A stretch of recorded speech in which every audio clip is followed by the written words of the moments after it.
오늘의 10대 뉴스 빠르게 전달드리겠습니다. 이스라엘-이란 휴전 합의, 전쟁 멈추나? 이스라엘과 이란의 무력 충돌이 휴전 국면으로 접어들었습니다. 네타냐후 이스라엘 총리는 트럼프 미국 대통령이 선언한 휴전에 공식 합의했다고 밝혔습니다. 이란은 공식 합의는 부인하면서도 이스라엘이 공격을 멈추면 대응할 의사가 없다고 밝혀 사실상 교전이 중단됐습니다. 안철수, 유임된 송미령의 계엄 방관자. 국민의힘 안철수 의원이 이재명 정부에서 유일하게 유임된 송미령 농림부 장관을 강하게 비판했습니다. 안 의원은 송 장관이 과거 계엄 사태를 방관했으며 정책 입장까지 바꿨다며 스스로 공직을 마감했어야 했다고 지적했습니다.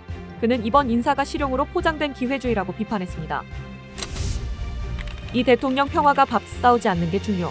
이재명 대통령이 평화가 곧 경제고 평화가 밥이라며 새로운 안보관을 제시했습니다.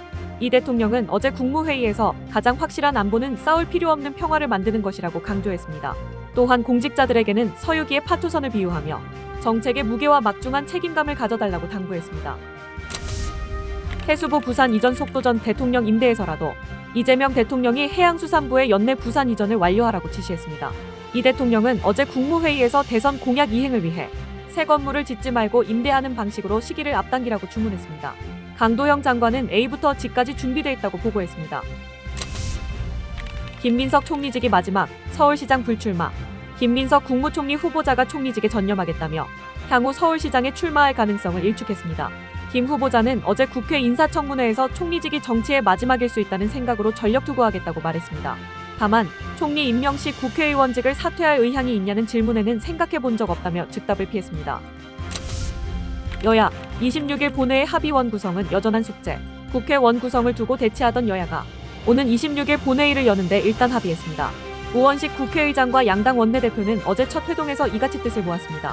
다만 우 의장은 추경 심사를 위해 핵심 쟁점인 상임위원장 배분 문제를 26일까지 협의해달라고 요청해 여야의 협상 결과가 주목됩니다.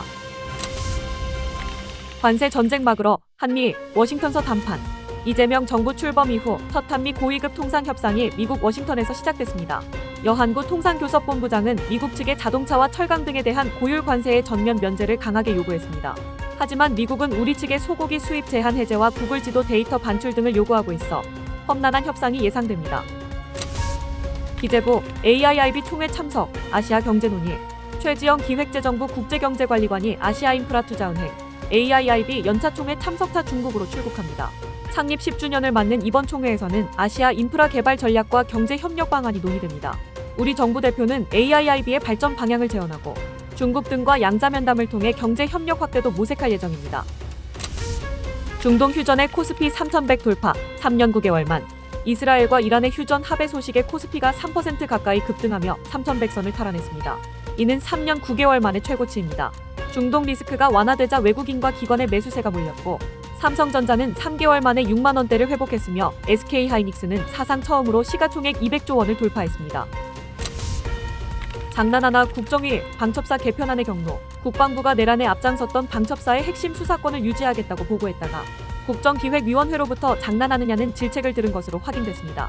국정위는 방첩사가 기득권을 지키려는 것이라며 보고서를 2차례 반려했습니다. 국정위는 사실상 방첩사 해체 수준의 개혁안을 다시 마련해 보고하라고 요구한 것으로 전해졌습니다. 세상의 빠른 흐름, 구독으로 놓치지 마세요.